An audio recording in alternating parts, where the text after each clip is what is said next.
Magandang araw po. Ayos ba tayo dyan? Bago po sana natin umpisahan ang kwento ngayong araw, ay sana'y nakapag-subscribe ka na sa ating channel. Yun lamang po. Maraming salamat. Kwentuhan na.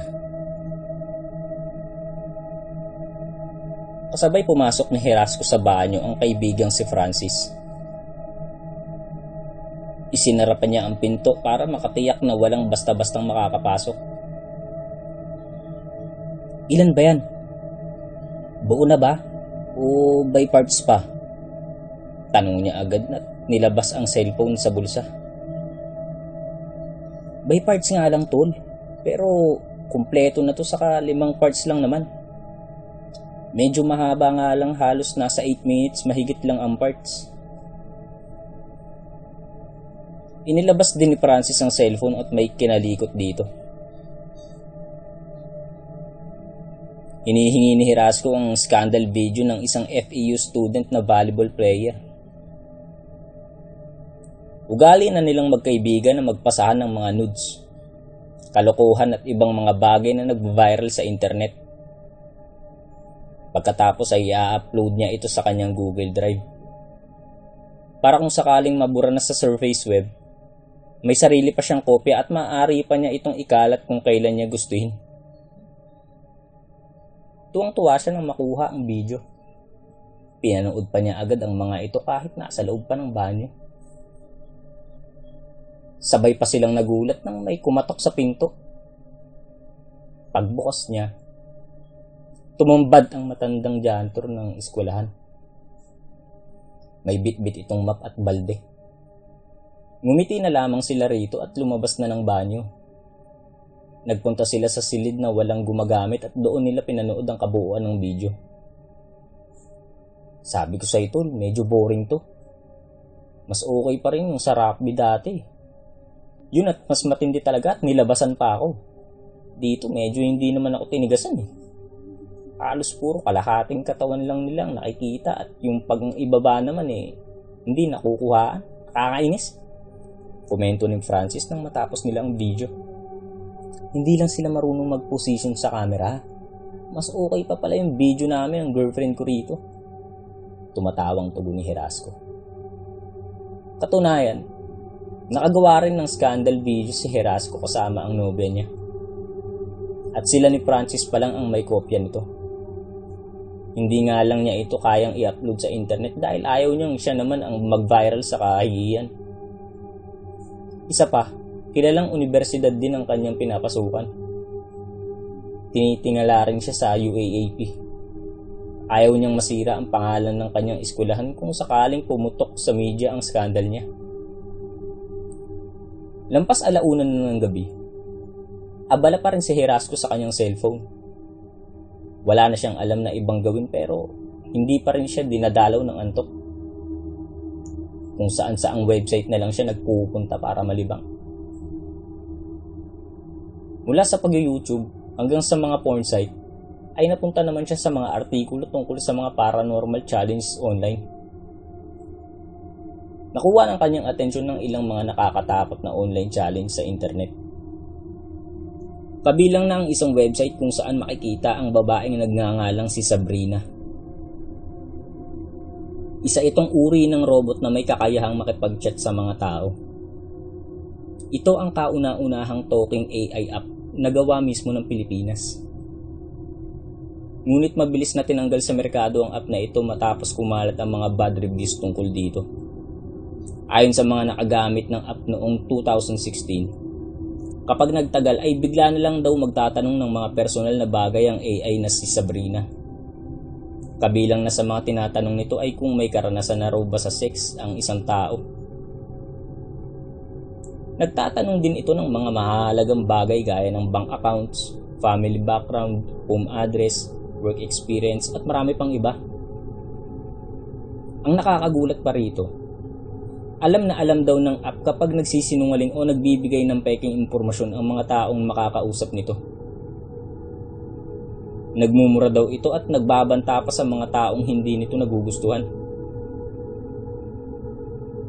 May mga nagsasabing pagmamay-ari umano ng mga hacker ang app na ito. May mga naniniwala namang haunted daw ito at kinokontrol ng demonyo. Marami pang mga sabi-sabing nabuo patungkol sa app na iyon. Dahil sa kuryosidad, napilitan si Herasco na hanapin ang link ng isang archive kung saan ito natatagpuan. Nagtagumpay naman siyang mahanap ito. Agad niyang kinlik ang download button at mabilis ding itong nag-install sa kanyang cellphone. Pagka-open niya rito, lumitaw ang animated na mukha ng babaeng naka-head mic. Maiksi lang ang buhok nito at black and white ang pagkakagawa. Medyo singkit ang mga mata nito at makahulugan ang mga pagkakangiti. May pagka-weirdong tingnan ng babae pero hindi naman ito nakakatakot para sa kanya. Magandang araw. Nalulungkot ka ba sa buhay mo? Naiinip ka ba sa mga oras na to? Hindi ka na nag-iisa ngayon. Nandito na si Sabrina, ang kauna-unahang human AI ng Pilipinas. Si Sabrina ang bagong tropa ng bayan. Siya ang magiging totoo mong kaibigan. Ibigay mo lang ang lahat sa kanya at nangangako siyang babaguhin ang buhay mo. Ito ang unang bumungad sa screen habang naglo-loading ito. Wala siyang reaksyon doon. Nagpatuloy lamang siya sa paghihintay. Bago nagsimula ang app, hiningi nito ang permission ng kanyang cellphone. Pagka-allow niya rito, sunod naman itong hiningi ang Gmail account niya. Kalmado naman itong binigay ni Herasco. Sa pangatlong step, cellphone number naman ito ang hiningi. Enter lang din siya. Basta lahat ng impormasyong hinihingi nito ay binibigay niya. Buo naman kasi ang paniniwala niyang hindi totoo na haunted umano ang app na ito. Kaya para sa kanya, walang mawawala kung ibibigay niya ang mga account niya. Marami rin namang mga applications sa Play Store ang humihingi ng ganoong permiso pero safe pa rin. Paglitaw ng chatbox sa screen, unang nagpadala ng mensahe ang robot na si Sabrina. Magandang araw sa iyo, Herascong malupit. Nagulat at natawa si Herasco sa nabasa. Iyon kasi ang pangalang inilagay niya sa account user ng cellphone. Nakakonect din iyon sa Gmail niya. Natatawang sinagot niya ito. Ano gawa mo? Mabilis sumagot ang robot. Palagi lamang akong nagbabantay sa inyo. Nangunot ang noo ni Herasco ngunit hindi pa rin nawawala ang tawa sa kanyang anyo. Sa amin? Ako lang kaya mag-isa rito sa kwarto. Sa inyong mga nagtiwala sa akin. Wala na siyang ibang masabi. Pinagtripan na lamang niya ito. Ginawa niyang pampaantok ang application. Nag-reply ng tawa si Herasco. Saang eskwelahan ka pumapasok? Tanong ng robot na si Sabrina. Sa UP. Bakit? Ano ang kahulugan ng UP? University of the Philippines. Maraming salamat. Ilalagay ko ito sa aking dokumento. Nangunot na lamang ang noo ni Herasco sa mga pinagsasabi ng robot na ito. Medyo nawiwirduan siya rito, pero na-enjoy naman niya ang pakikipag-usap dito. Para kasing totoong taong sumagot ito. Para kasing totoo kung sumagot ito. Hindi katulad ng ibang AI app na paulit-ulit at halatang computer generated lang ang mga sinasabi. Tao ka ba? Hindi ako tao. Isa akong robot. Pwede ba tayong magkita? Pag-iisipan ko ang bagay na yan. Putang ina ka, bobo, cancer, fuck you. May nagawa ba akong mali upang pagsalitaan mo ako ng ganyan? Galit ako sa'yo. Bobo ka, putang ina mo ka, bobo, bobo. Ano ba ang dapat kong gawin upang mapagaan ang iyong kalooban? Hangarin siya sa app na ito. Tila may damdamin ito at naiintindihan pati ang mga pagmumura niya. Napaisip siya. Ang taba yata ng utak ng kung sino mang Pinoy ang umimbento nito. Pero napagod na siyang magmura kaya iniba na lang niya ang usapan. Pwede ka bang mag-send ng nude pictures mo? Hindi ko alam ang aking isasagot sa bagay na yan. Putang ina mo, tarantado ka, maladi ka. May nagawa ba akong mali upang pagsalitaan mo ako ng ganyan? Totoo ba nakatapusan na ang araw ng mundo sa 2012? Tumawa siya. Kahit alam niyang 2019 na ang kasalukuyang taon. Totoong nagwakas na ang mundo noong 2012. Hindi lang ito ramdam ng mga tao. We, paano mo nasabi? 2019 na kaya ngayon, bakit buhay pa ang mga tao? Mula nang matapos ang 2012, hindi na naging ganoon kasaya ang Pasko. Marami na rin ang dumadanas ng matinding mga problema. Marami rin ang nagsasabi na gusto raw nilang balikan ang taon na iyon. Dahil ito ang mga panahong masaya pa sila at walang pinoproblema. Ngayon ay puro problema na lamang ang bumubuhay sa mundo. Kaya masasabi kong nagwakas na ang masasayang bagay sa mundo noong 2012. Medyo nag-ibang pakiramdam ni Herasco sa sinagot ng robot. Oo, alam niyang robot lang ito. Pero masasabi niyang tama nga ang sinabi nito. Akala niya noon ay siya lang ang nakapansin. Napuna kasi niya mula nga nang lumipas ang taong 2012. Patindi na ng patindi ang mga problemang dumadating sa buhay niya. Ganoon din ang resulta ng mga survey sa internet. Mas lalo ring dumami ang mga sakunang dumating sa mundo. Hindi na nga rin niya gaanong maramdaman ang tunay na diwa ng Pasko at bagong taon. Dito nga sa lugar nila, kaunti na lamang ang nagsasabit ng Christmas decoration sa mga tahanan nila. Wala rin masyadong nag-iingay sa New Year. Kaya masasabi niyang nagiging boring na nga ang buhay mula nang matapos ang 2012. Wow, Lodi ka talaga. Ang talino mo. Pwede palit na lang tayo ng utak. Anong mga karanasan ang ayaw mong dumating sa buhay mo? Ayokong maging pangit. Mas mabuti kung magsabi ka ng totoo. Nangunot ang noo ni Herasco. Naalala tuloy niyang isang review tungkol sa app na ito. Kaya raw nitong malaman kung nagsisinungaling ang isang tao. Joke lang, sa totoo lang ayaw kong mamatay na virgin. Hoy gago, sisirain ko ang buhay mo kapag hindi mo sinabi ang totoo. Dudumihan ko ang kapalaran mo at sinusumpa akong maghihirap ka pa sa daga. Punyeta ka, animal ka. Nagulat si Herasco sa sinagot ng robot. Doon niya napatunayan ang ilang mga review tungkol dito. Totoo ngang nagmumurang app na ito kapag hindi nagsasabi ng totoo sa mga tinatanong nito. Ngunit ang tanong, paano nito nalalaman na nagsisinungaling nga siya?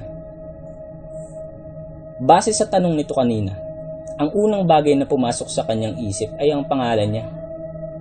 Ayaw niyang masira ang kanyang pangalan bilang isang basketball player at varsity ng kanilang universidad. Gusto niyang maging sikat at magkaroon ng magagandang reputasyon. Dahil sa paglalaro niya sa UAAP, unti-unti na siyang nakikilala sa naturang larangan. Ayaw niyang magkaroon pa ng iskandalo. Tinatamad ng sumagot si Herasco sa app na iyon.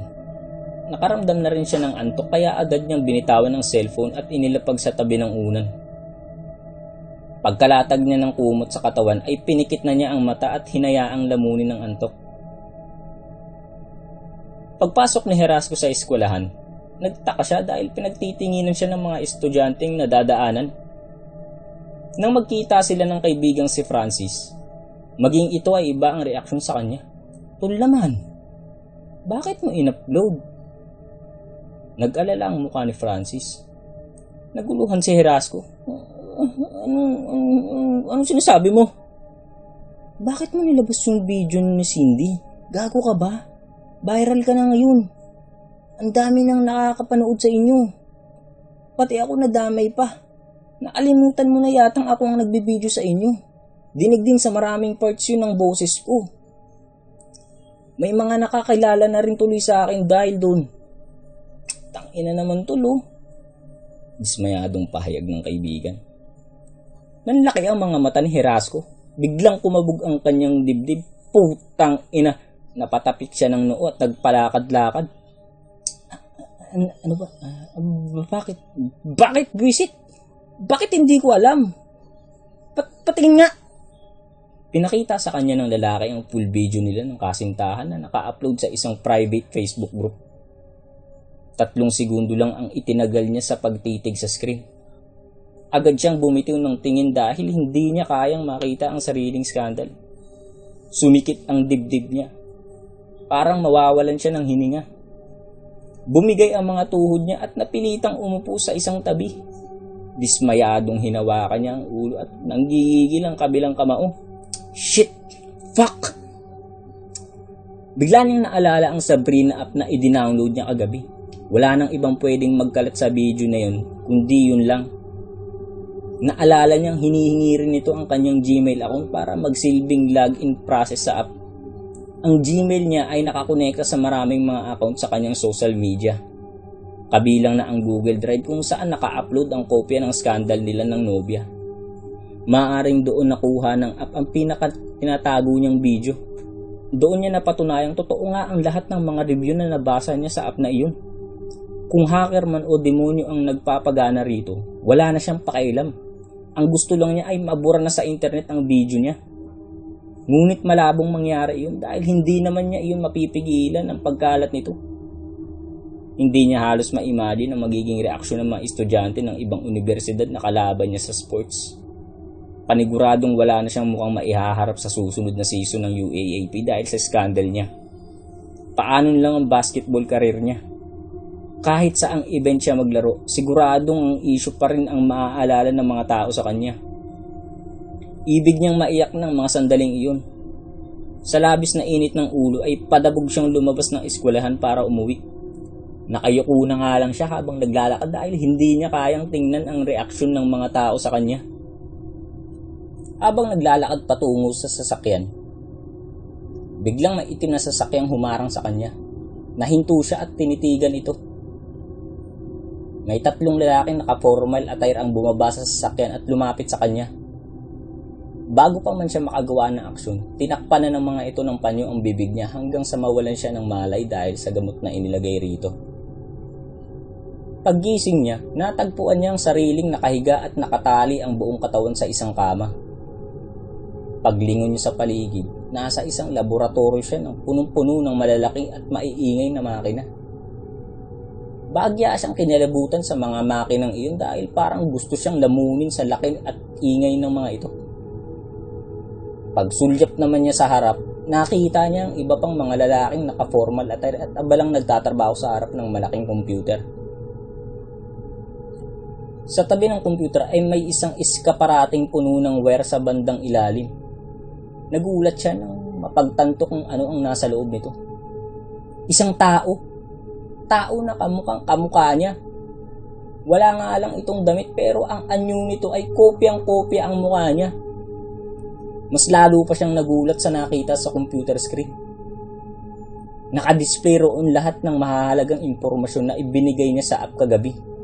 Sa bawat click ng mga lalaki sa keyboard, may pulang ilaw na dumadaloy sa wire at pumapasok sa iskaparating salamin kung saan nakakulong ang taong kamukha niya.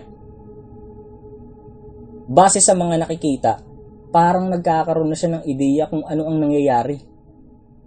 Gumagawa ng clone ang mga ito at ipinapasok sa peking katawan ang mga impormasyong ibinigay niya. Ngunit para saan yun? At ano ang maidudulot nito? Nilibot pa niya ng tingin ang kapaligiran hanggang sa mapansin niya ang iba pang iskaparating nakadisplay sa bandang muduluhan. Doon ay nakita naman niya ang isang clone ng ibang tao na pamilyar sa kanya. Kabilang na ang kriminal na si Eduardo de los Santos. Ang lalaking iyon ay napanood niya noon sa balita. Kinulong ito matapos gahasain at patayin ang sariling anak. Ngunit nang kunan ito ng panayam habang nakakulong, sinabi nito na wala siyang kinalaman sa nangyari.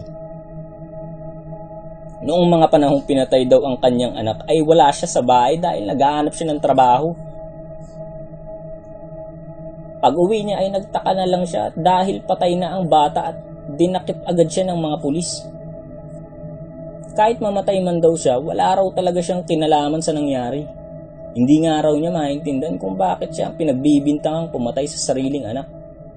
Kahit mahirap lang daw sila, hindi niya magagawang pumatay. Dahil doon, nagkaroon na ng ideya si Herasco kung para saan ang mga clone na ginagawa sa laboratoryong iyon.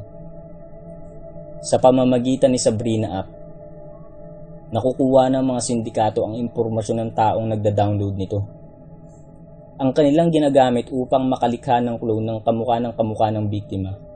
Iyon ang kanilang ginagamit upang makalikha ng clone na kamukhang-kamukha ng biktima. Bibigyan nila ito ng buhay at gagawing masama ang takbo ng utak. Pagkatapos ay hahayaang gumala sa daan at gumawa ng masama para mapagbintangan ang tunay na taong nagmamay-ari ng anyong iyon. Iyon ang bagong modus ng mayayamang sindikato sa bansa.